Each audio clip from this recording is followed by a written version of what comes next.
Halo, Assalamualaikum warahmatullahi wabarakatuh. Isiniin jecha akkam nagaa jirtu.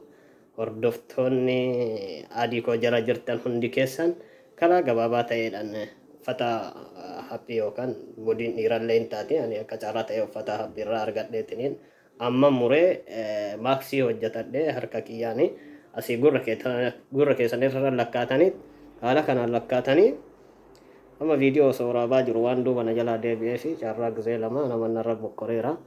Haala kanaan maaksii karaa salphaa ta'e inni hojjetattu jedheetanii yaada ofumaa keessanii hin murtanii dizaayina fuula keessaniitiin akkanan lakkaatanii erga maqasiidhaan erga murtanii booda ofii keessanii asirra lakkaatanii fuula keessanii irra lakkaataniit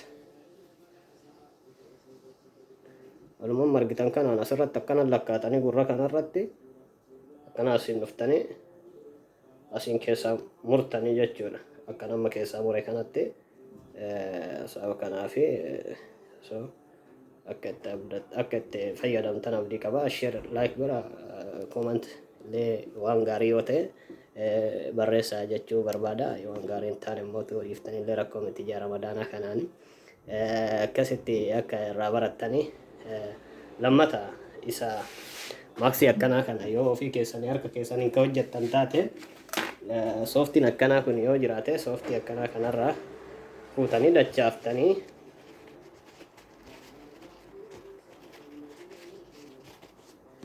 akkana jala godhattanitti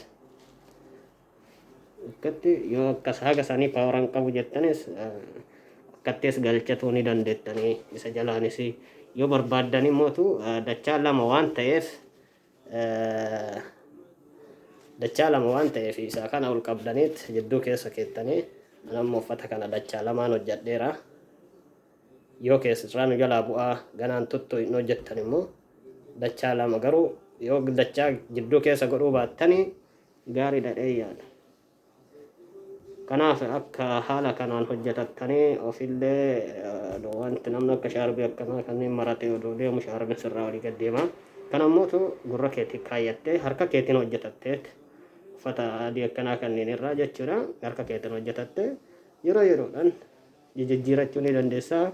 Isiniin jedha bashannana gaarii isiniif haa ta'u. Akka share, comment illee gootan follow akka tuqxanii isin gaafadha.